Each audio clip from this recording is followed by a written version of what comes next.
عليكم السلام. اهلا وسهلا بكم احبتي في برنامجكم الحصص القرانيه، وهذه الحلقه رقم 1021، ونحن في كتاب المبادئ الحقيقيه للشريعه الاسلاميه، وهذا هو المبدا الثالث اللي هو الحريه السياسيه المطلقه او الشورى الاسلاميه او الديمقراطيه المباشره. و هذه الحلقه يعني عباره عن ان الشورى او الديمقراطيه المباشره اساس في عقيده الاسلام. احنا الحلقه اللي فاتت قلنا ان الله جل وعلا هو وحده صاحب العلو، ولا ينازعه في علوه احد. اي واحد ينازع ربنا في علوه اذا بيزعم ان هو اله، سواء قصد ام لم يقصد. هنا بقى الشورى هي مستمده من منبع لا اله الا الله. ليه؟ المسؤول في اي دوله ديمقراطيه محترمه بيكون مسؤول.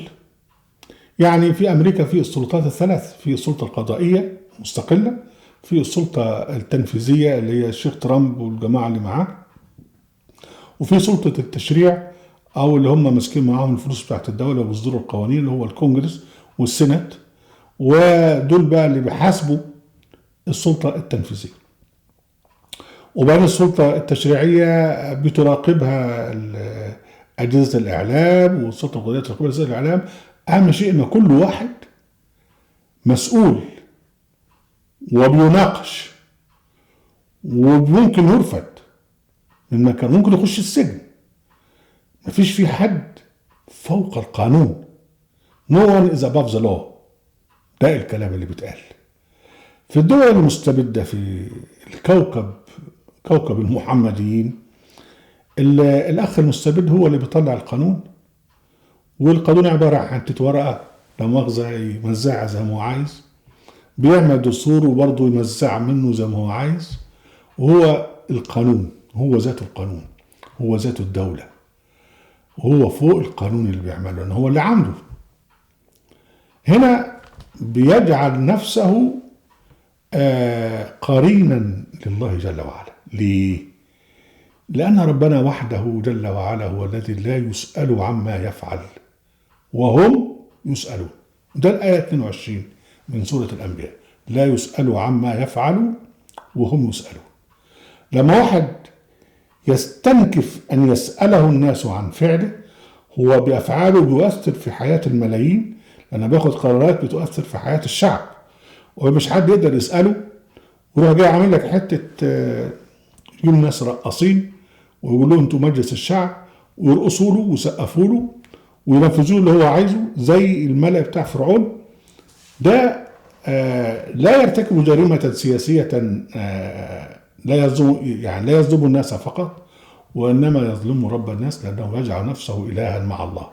فالله وحده جل وعلا هو الذي لا يسأل عما يفعل، ومن عداه وما عداه مساءلون عما يفعلون.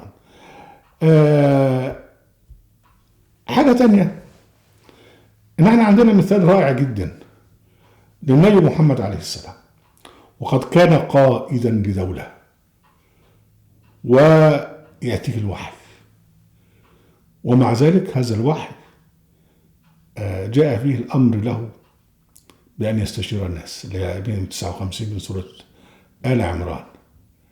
يعني فبما رحمة من الله لنت لهم ولو كنت فظا غليظ القلب ينفضوا من حولك فاعف عنهم واستغفر لهم. قالك وشاورهم في الأمر.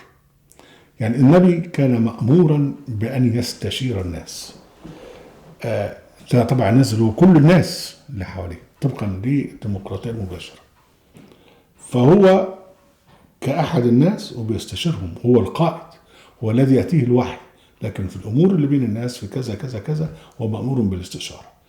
فلما يطلع لي واحد فلان ابن فلانة ويستنكفوا من المشورة أو من الاستشارة أو من أن نكون يعني كذا كذا، ومعنى كان هو بيجعل نفسه فوق خاتم النبيين.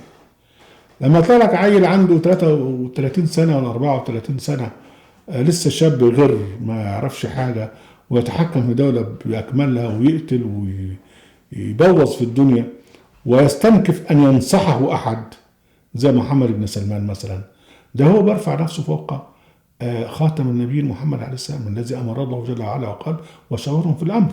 من أجل هذا ترى شيئا عجبا في القصص القرآني، هو تكرار قصة فرعون موسى، تكرار أقواله وعلاقته بالملأ الذين حوله، ثم في نهاية الأمر مصيره ودولته في أعماق البحر،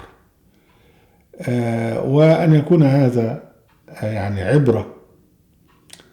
هذا الأمر العجب يجعلنا نتساءل، يعني كل الفراعنة اللي ربنا سبحانه وتعالى يعني جعل فرعون إماما لهم وجعله سلفا لهم، يعني كل الفراعنة من الخلفاء ومن المستبدين في عصرنا الذين يزعمون أنهم يؤمنون بالقرآن، ما قولهم في المستبد الأكبر فرعون؟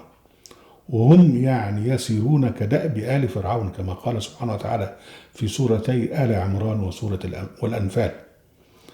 يعني ألا يقرؤون القرآن؟ ألا أفلا يتدبرون القرآن أم على قلوب أقفالها؟